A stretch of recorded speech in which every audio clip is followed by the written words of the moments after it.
So I'm Vikas Shah, and I'm joined today by Alex Bell. Alex has been a friend for a long time, and we've been recently working together on a new project. So first met Alex many years ago when he was a journalist and took interest in little old me and my businesses in Manchester. And he wrote some fantastic pieces on what we were doing, and we just had a great connection and stayed in communication ever since. And then recently, I launched a book, Thought Economics, which is out at the moment.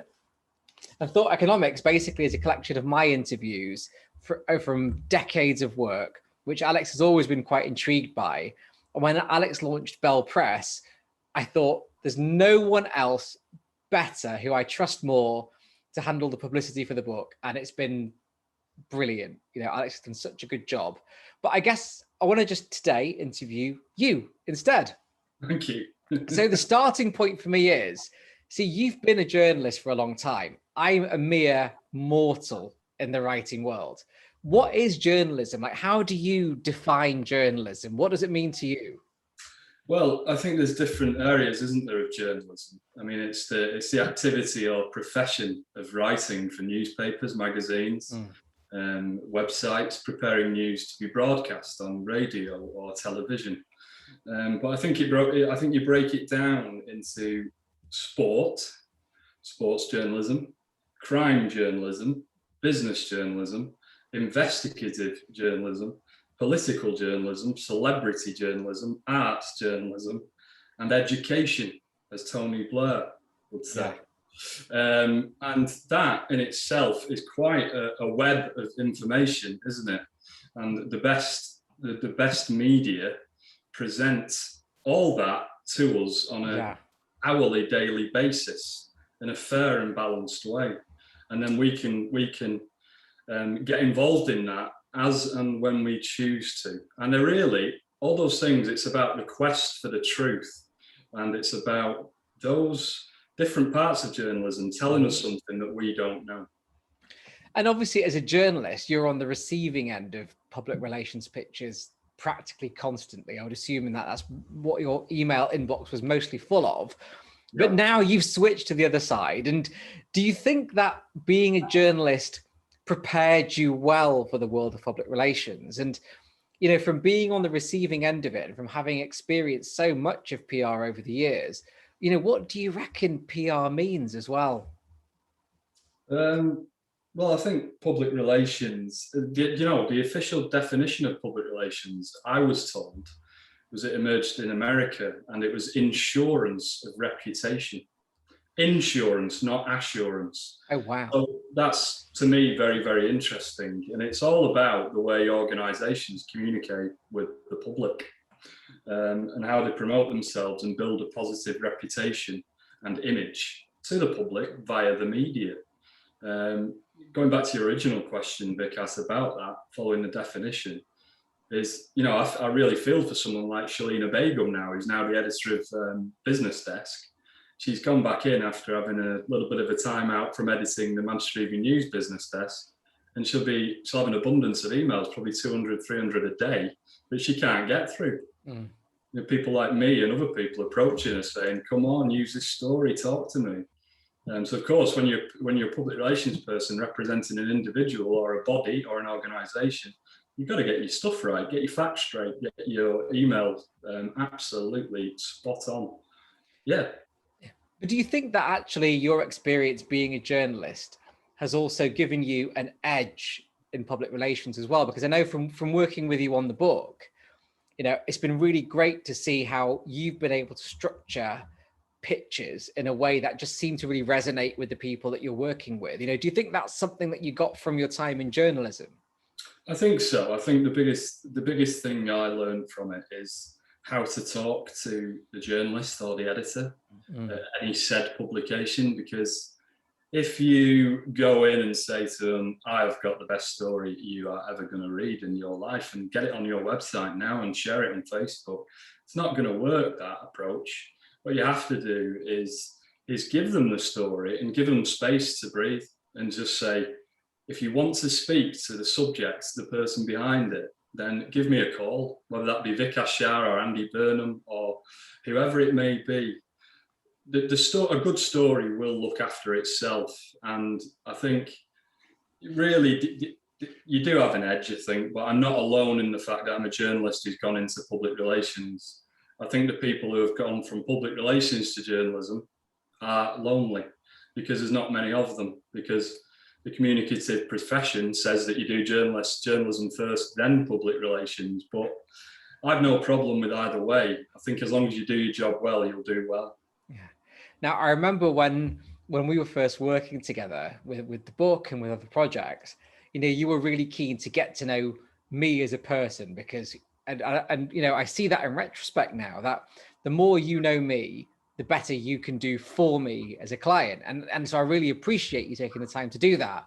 But I now want to get to know a bit more about Alex Bell. So I'm going to do some quick fire questions. Yep. And I'd love to just get to know you a bit more. So, Alex, where were you born? I was born in Bury, Fairfield Hospital, just outside of Manchester.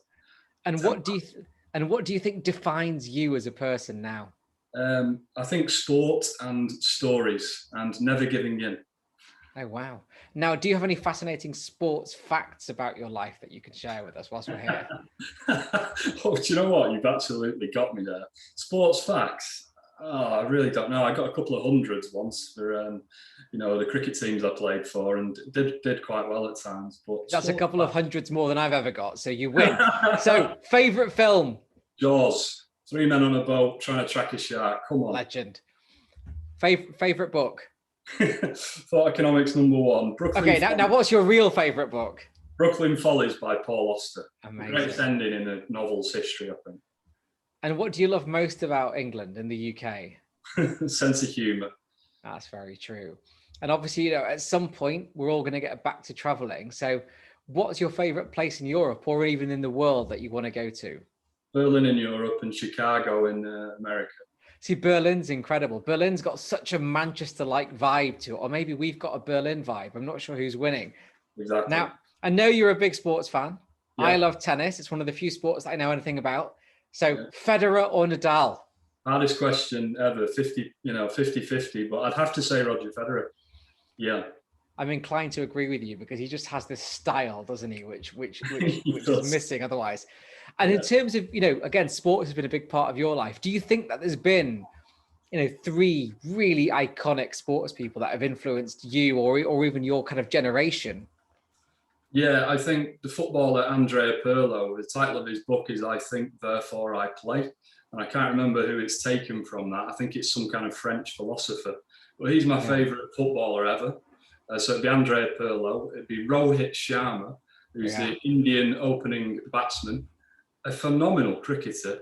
And then it'd have to be Roger Federer. Oh, wow. Yeah. I mean, again, just 3 phenomenal choices there.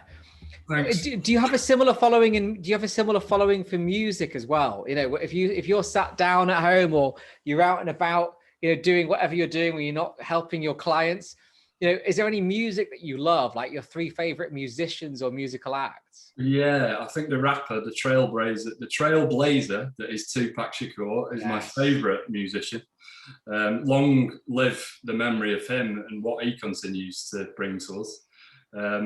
Alex Turner with Arctic Monkeys is my second favourite, probably. Mm-hmm. I think they're a highly influential band who I've followed from almost day dot. And then Arcade Fire. Oh, good choice. Yeah.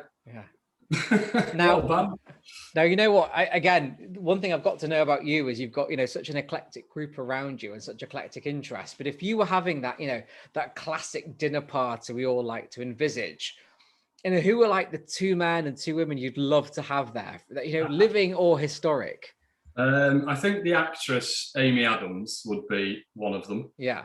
I'd like her probably to sit next to me on that occasion. Jacinta Ardern, the New Zealand Prime Minister. She's doing rather well, isn't she? A bit of an obvious one, but Sir Alex Ferguson, the Manchester United manager. Oh, yeah. Because he'd just sort the men from the boys quite quickly, and we'd have some good wine. And Paul Auster, the author, who I actually met in Manchester. He lives in Brooklyn. He's a fantastic writer. Wow.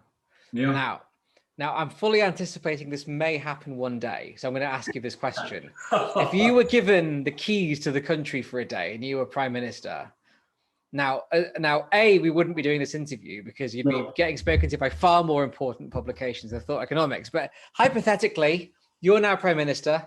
I've managed to somehow wangle a couple of minutes of your time. Yeah. What's the one thing you would change in our country today if you were in charge? Well, I'd look for an immediate successor to me, and it would have to be a woman aged between 40 and 50 to refresh politics in this country. Yeah. A new brand of politics. Yeah.